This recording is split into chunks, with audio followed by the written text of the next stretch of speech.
myself, Salalo Makudieri. The time is 15, well, quarter past 8.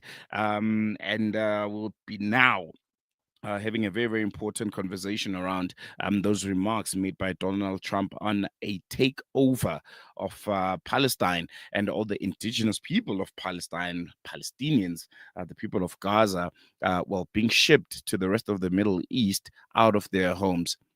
And one of the unfortunate realities, while I was, looking at the story and watching it unfold, is the fact that one of the most unfortunate realities of global politics is that when a former or sitting US president speaks, no matter how outlandish their ideas may be, the world is almost forced to take them seriously. And here we are again. Donald Trump's latest suggestion that the United States of America should be facilitating this mass displacement of Palestinians from Gaza and then, I quote, own the territory. It's not just morally reprehensible.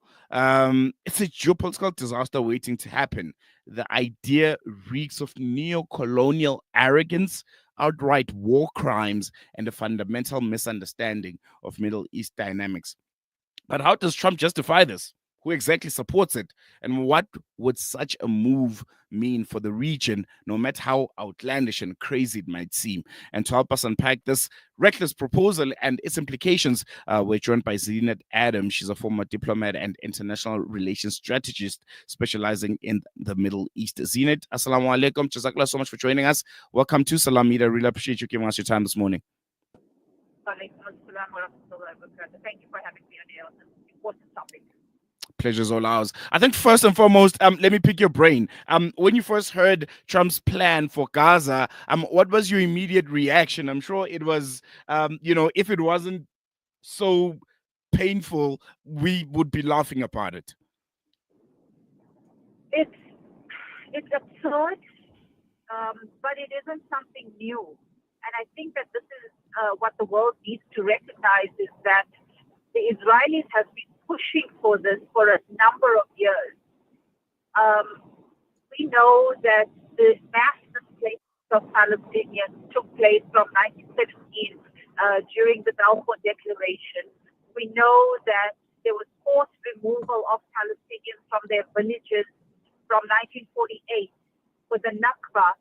And many of those people who sought refuge in Gaza are now displaced the second time round, and with the plan that Trump has would be a third time round. So there are lots of questions around the right of return. But what many people don't know is that the Bush administration proposed this between 2008 and 2011 with Condoleezza Rice suggesting a very similar plan to what Trump is saying.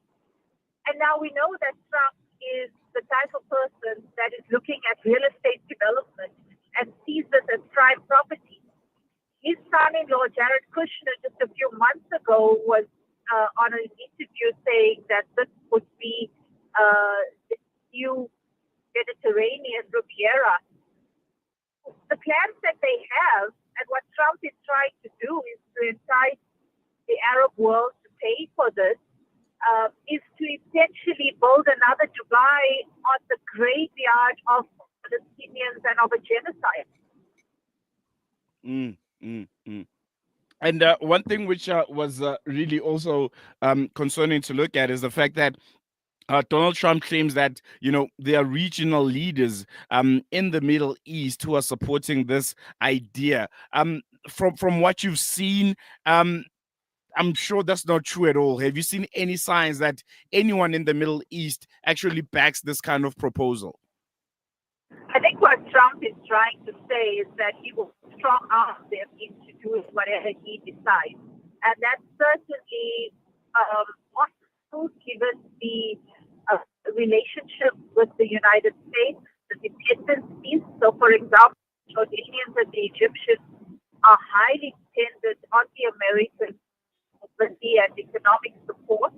And perhaps he would want to use that as leverage to force them to open their borders for Palestinians and develop what I term reservations, as the Americans had done when they displaced and genocided and ethnically cleansed Native Americans.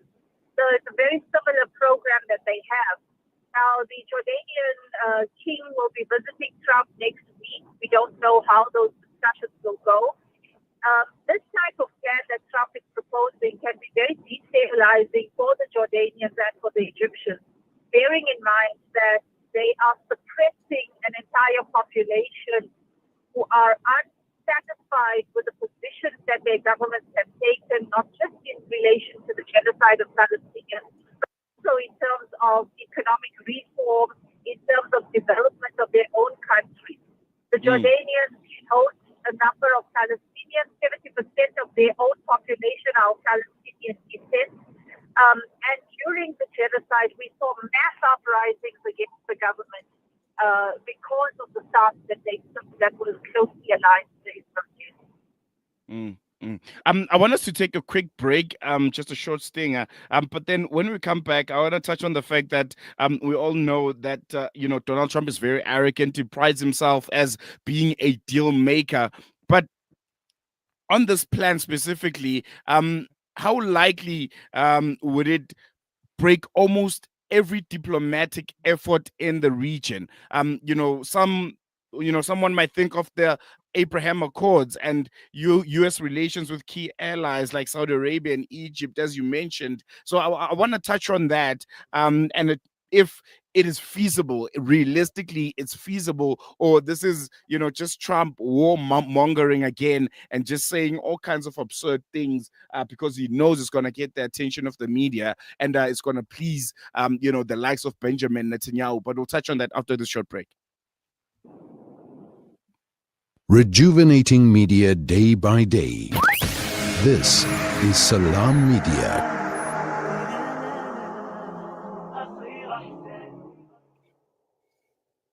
It's a wonder how kids get anything done these days. With all the distractions, when do they even get time to study?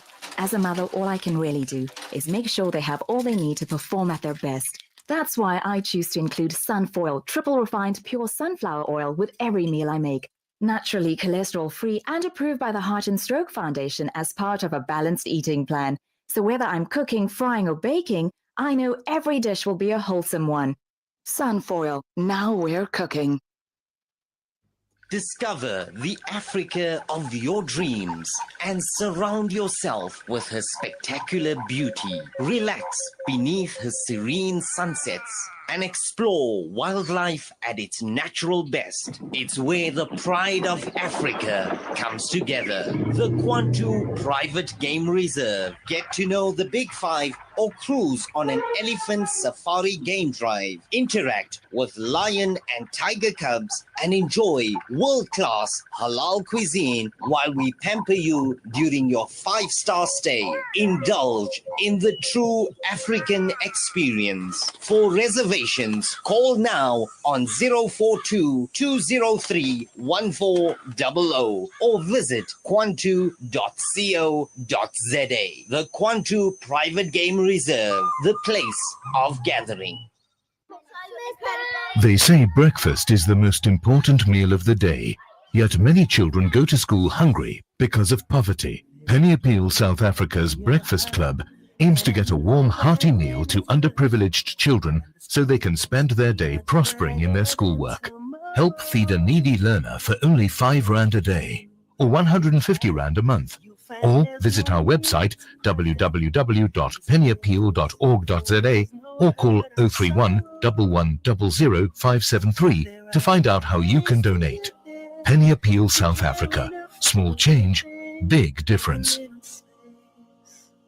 Valley's Motor Spares. We supply motor spares and accessories for all makes and models of motor cars, LDVs, buckies, trucks, and earth-moving equipment. We deliver on time, every time. Please contact us via WhatsApp on 014-592-0925 or call 014-592-0925 or visit 28 Zenderling Street, Rustenburg. Remember the name, Valley's Motor Spares. Abu Hurairah narrated that he heard the Prophet Muhammad, may the peace and blessings of Allah be upon him, say, in black seed there is a healing for every disease except death.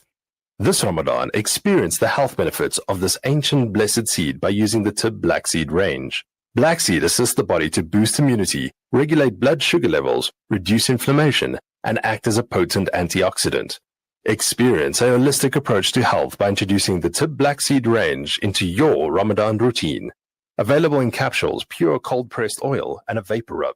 Trust Tib Health Sciences for quality black seed products. For more information, visit blackseed.co.za. Available at leading pharmacies. Connect and stay ahead with Salam Media. This is Salam Media, coming to you live from South Africa. Welcome back. You're still tuned in to Salam Media, and we're still having a conversation with Zeenat Adam, a very, very important discussion. She's a former diplomat and international relations strategist specializing in the Middle East and Africa. And I'm sure you know the story by now, the latest suggestion by USA President Donald Trump that the United States should facilitate the mass displacement of Palestinians from Gaza and then own the territory, something which I think we can all agree is not just morally reprehensible, but it reeks of neo-colonial arrogance, outright war crimes, and a fundamental misunderstanding of Middle Eastern dynamics. Zeenat, thank you so much for staying with us. Before we went on that short break, I wanted to touch briefly on, the fact that we know that Trump prides himself on being a deal maker.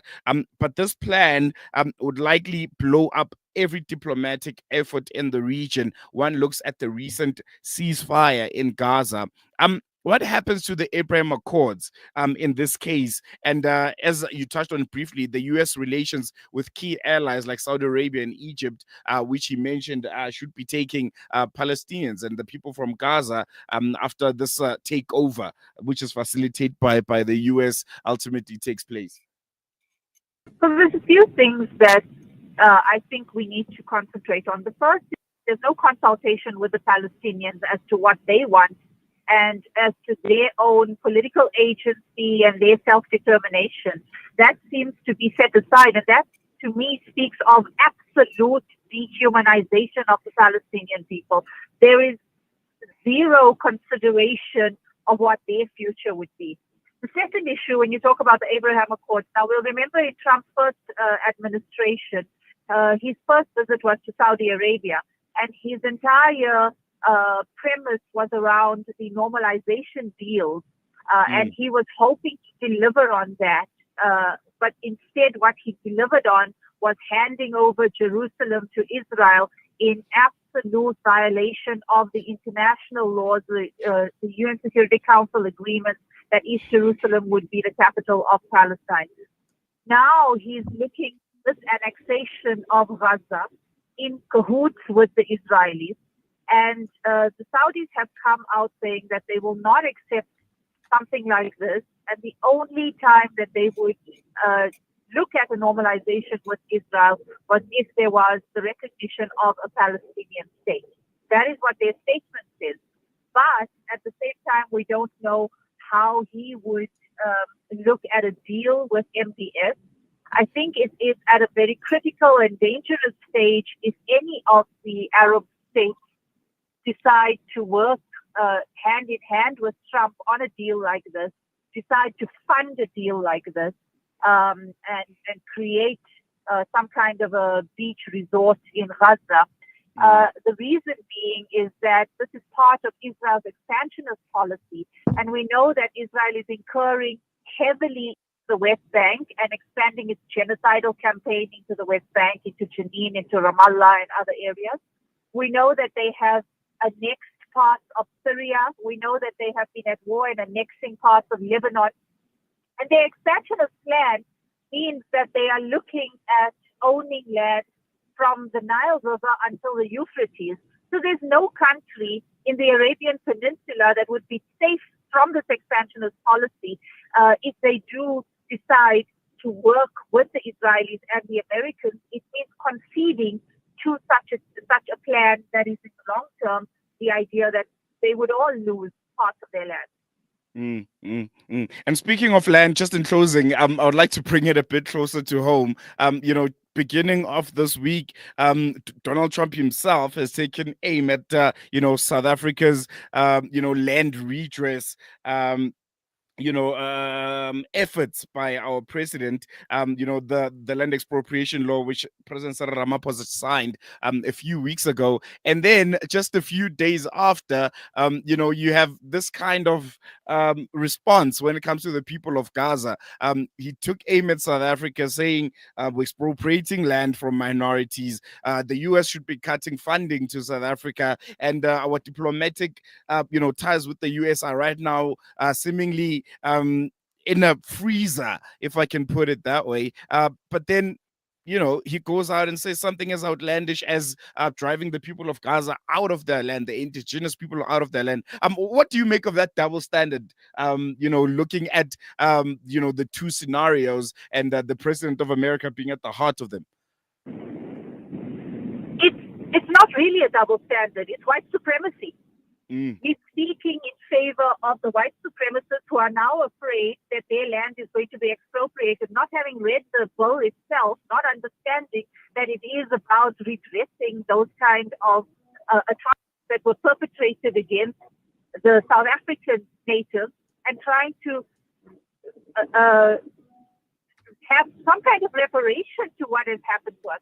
But I think that if we look at it in the bigger scheme of things, that the attacks of South Africa in this last week, coming from every different direction, is very orchestrated.